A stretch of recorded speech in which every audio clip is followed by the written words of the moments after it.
हाय, मैं हूं हिमांशु और आज मैं आपको बताऊंगा कि कैसे एक बहुत ही डार्कर स्क्वायर या रेक्टेंगल या सर्कल बनाया जा सकता है, वो भी बहुत ही सिंपल वे। और यकीन कीजिए, मैं भेंटा ब्लैक जैसी चीज़ों को यूज़ करना बिल्कुल भी नहीं बोलूंगा, क्योंकि मुझे पता है कि ये सब चीज़ें हमेशा अवेलेबल नहीं हो सकती। लेकिन चलिए, सबसे पहले हम लोग देख लेते हैं कि ये चीज़ कितना काम करती है। ये देखिए दोस्तों, मैंने यहाँ पे दो रेक्टेंगल्स बनाए हैं, दोनों एकदम सेम शेप के हैं और दोनों सेम मटेरियल से बने हुए हैं। अब अगर मैं यहाँ पे एक हाई बीम डालूं तो आप देख सकते हैं यहाँ पे इस मटेरियल के ऊपर यहाँ पे वाइटिश दिखाई दे रहा है। ये वाइटिश इसीलिए दिखाई दे रहा है क्योंकि ये पूरी तरह से लाइट को एब्जॉर्ब नहीं कर पा रही है। वहीं अगर मैं यहाँ पे लाइट मारूँ तो ये अभी भी डार्कर दिखाई दे रही है। आप देख सकते हैं ये डार्क ही है। कंपेयर करें इससे, देखिए ये कितना ज़्यादा वाइटिश दिखाई दे रहा है अगर मैं हाई बीम पे डालूँ तो। लेकिन यहाँ पे ये अभी भी डार्कर है और इससे काफ़ी डार्कर है। लेकिन सवाल ये है कि मैंने ये कैसे किया। देखिए, ओल्ड इज़ गोल्ड। मैंने एक बहुत ही पुराने मॉडल का यूज़ किया है, जो कि लेट 19th सेंचुरी का एक मॉडल है जिसका नाम है Ferry's model of black body.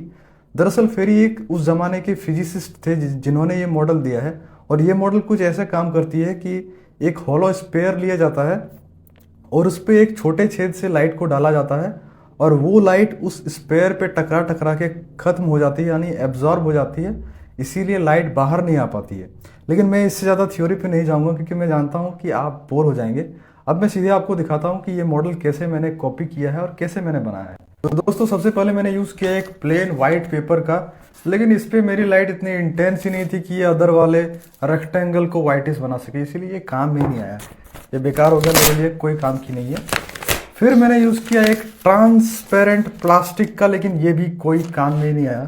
ये दोनों बेकार चले गए। उसके बाद मैंने यूज़ किया एक ट्रांसलूसेंट पेपर का और फाइनली ये चीज़ काम में आ गई। यहाँ पे देखिए, असली चीज़ यहाँ पे है। दरअसल मैंने एक कार्टून लिया है जिसपे मैंने एक होल बनाया है। अब अगर मैं इस पे लाइट डालूँ तो ये लाइट बिल्कुल ही गायब हो जाएगी। आप देख सकते हैं कि कोई भी रिफ्लेक्शन नहीं दिखाई दे रही होगी, क्योंकि लाइट जब इस पर गिर रही है तो ये हर जगह रिफ्लेक्ट होके और रास्ते में ही ख़त्म हो जा रही है, यानी एब्जॉर्ब हो जा रही है। दरअसल इस पर एक हॉलो स्पेयर लिया जाता है। मैंने इसी चीज़ को मिमिक किया है, एक हॉलो कार्टून का सेट लेके, और इस पर मैंने ब्लैक पेंट से पेंट कर दिया है ताकि लाइट गिरते ही इस पर एब्जॉर्ब हो जाए। आप देख सकते हैं ये वो होल है जिसके ऊपर मैंने डार्केस्ट रेक्टेंगल को रखा था, इसीलिए वो ज़्यादा डार्क दिखाई दे रहा था। और अगर मैं इसके अलावा भी कहीं पे छेद करूं तो आपको दिखाई देगा कि वो एकदम एकदम बिल्कुल डार्क होगा।